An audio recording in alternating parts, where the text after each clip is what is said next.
make up stuff about me because I gave her an open. I said, anything that she says about me, I will agree to. Hi everyone, I'm Kim. I went to UX Australia 2014. Who else went? Okay, all you guys, shut up. I'm talking to the other guys. No, seriously.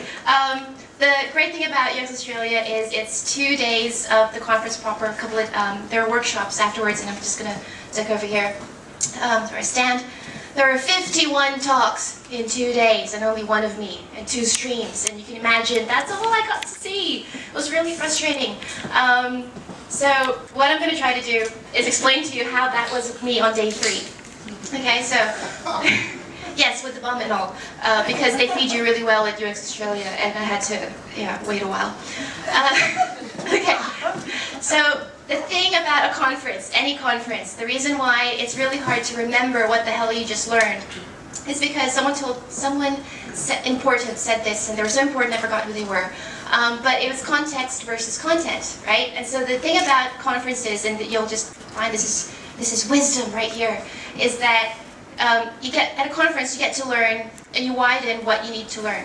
That's your context expanding, and that's actually harder than learning content. Content you learn in a class, you go deep.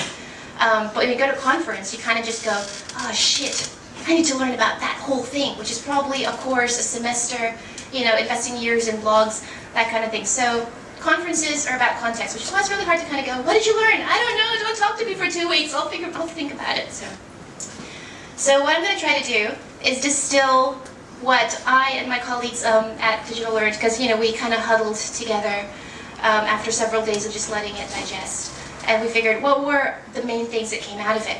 So this is going to be really hard because these guys are experts, right? They're going out and talking. And I'm pretty sure for the guys who actually went to the conference, sorry, am I talking just too fast? I've had a beer.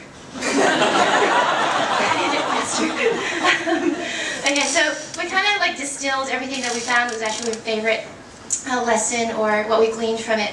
So there tends to be a hierarchy in terms of distilling information, or not a hierarchy, but like a progression. So there's a conference, it's the conference talk itself, which is someone's years of wisdom distilled into a 30-minute time slot. And then you have these amazing sketchnoters, right, who can put it onto a single page. And then you've got my 10 points coming up, so let's see how I go. First thing, so I'm not going to try to repeat to you everything that they told me. What I want you guys to figure out is when all the talks and the presentations become available on the UX Australia website, go and have a look at these ones. And some I've crawled together just because they're really good juxtapositions for each other. The first one wasn't a talk, it was a throwaway line in a talk, in a 10-minute talk. It was awesome. And it was, help people be awesome. And that's actually, I think, really relevant to everything that we do. Everyone in here's job is to help people be awesome. It's not to design the best tool, it's to design a tool that will help someone be awesome at something that they're doing, right? So actually the tool really should get out of people's way. So I'd like to see that on a t-shirt. I would wear that t-shirt. The second one was, don't be annoying.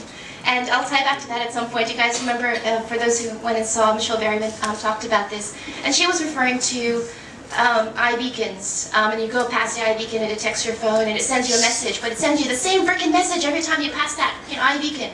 So yeah, if you're going to design something that's going to interact with someone, consider it. Think about it. Think about the second time and the third time and the 17th time. And change your copy. That was a good one. Okay, so the keynote speaker, Greg, talked about 6 points, I think.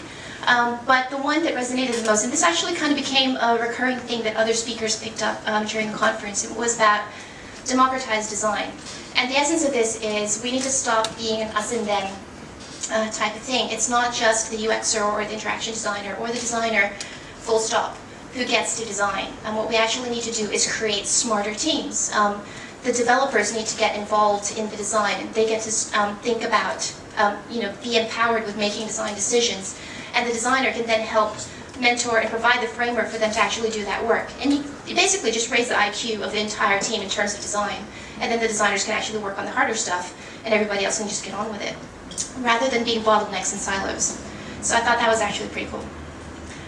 All right, a couple of talks were about being present, being interested, and listening. So there was even a workshop about how to be a kick-ass interviewer that Ruth did. But a lot of it was, in terms of user research that we do, we actually need to really pay attention to what the person in front of us is saying.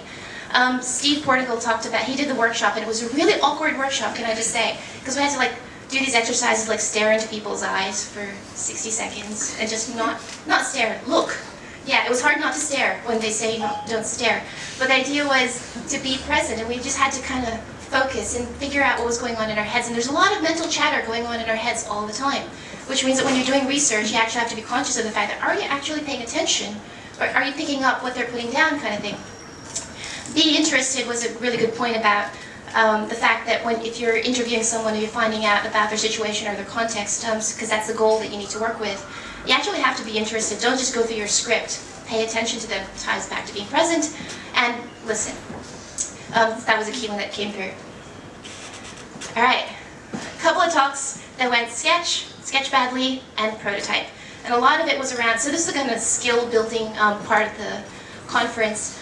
But Luke and Matt do amazing work as sketchnoters and as facilitators in terms of graphic facilitation. So when they put their material up, go and have a look, because they actually give you the visual alphabet of how to actually do sketchnoting. Anybody here can be an awesome sketchnoter, and they've shown us how. So that was pretty cool.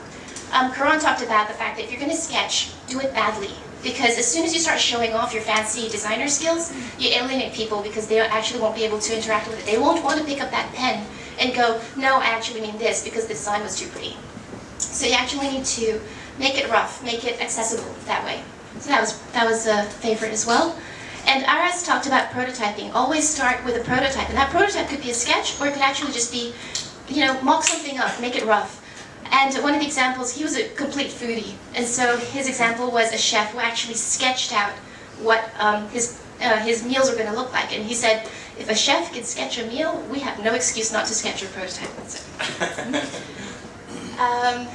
take a creative pause.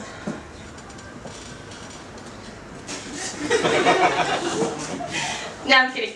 Okay, so creative pause is actually that whole thing about when you're in the throes of things, when you're just rapidly trying to figure out how this design is supposed to work, you actually really should stop at some point and just let that sink in. Let your brain cogitate on it.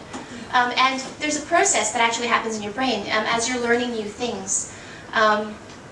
You need to let it settle, and you sleep on it. That whole phrase about sleeping on it actually works. So my team, our principal, John, always used to tell us, if you're in the swamp, that's okay. You're meant to be in the swamp. You're meant to be in the weeds. And so this kind of really reinforced it to say, that's important thinking time. Your brain's doing amazing things in the background, and one day it will just happen. So trust that that'll happen. But a couple of things that she talked about in this one, and I'm saying this secondhand because I didn't actually go to this one, but everyone else voted for it, is that you actually need to train your brain about how to think in creative ways. So sometimes pausing is a good way. Sometimes doing something else that you weren't normally doing, like brushing your teeth with your opposite hand, actually helps the brain kick in and do new things. And that just helps with the ideation. Okay, two different points that kind of fell into each other.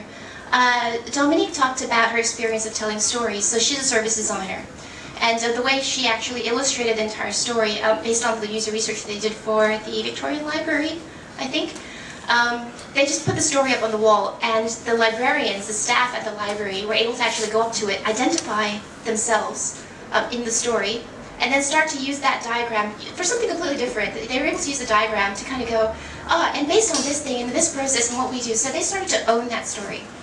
So the power of telling stories, also visually and sketching badly, so you see how it all kind of ties in, was actually pretty cool. So tell stories is one of the things that we actually do in design, is to be a really good storyteller. And Paul Taylor introduced me to a phrase that I had not come across before, which was storyscaping. So this is actually about stories that shape experience, and what he was going into was the world of brand, and how do you actually take an idea that is a brand and create an experience out of it. So he was talking about the fact that you'd buy a teddy bear and it's like $8, but then why is a Cabbage Patch doll so much more expensive, and why is this particular teddy bear that you get to construct so much more expensive? It's because of the experience that gets attached to it, and therefore you put value on that type of thing. So his challenge was, how do you actually create experiences, not just products? Okay, Getting there, counting down to 10. Ian talked about breaking breaking the connection between the idea and the owner. And this was, again, a throwaway line in a really good presentation. But what I liked about this was, the point was to get rid of the ego. And sometimes the owner is the dickhead. And nobody actually wants to go across with that particular idea because it came from that person.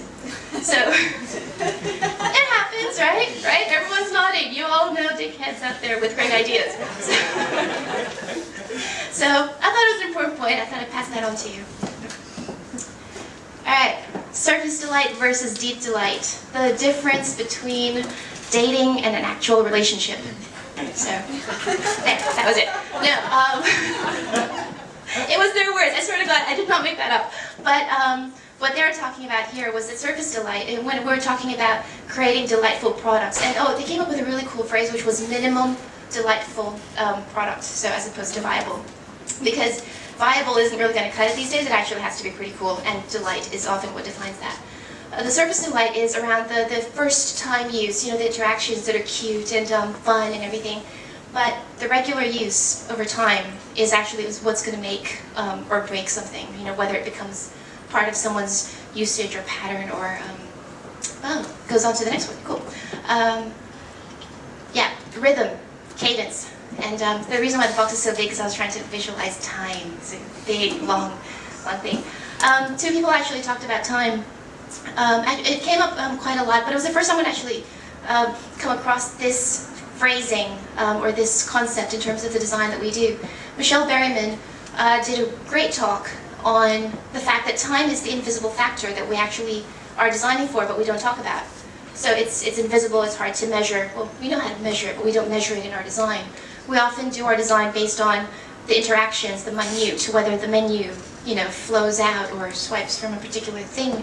But what about the secondary, tertiary, when they become an expert user over years, or it's sporadic use?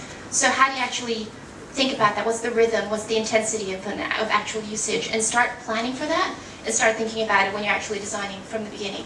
Because everything is important, but we often stop at a certain point and don't really think about the long term. And the last bit. So Steve Beatty actually gave one of the last talks after the closing speaker.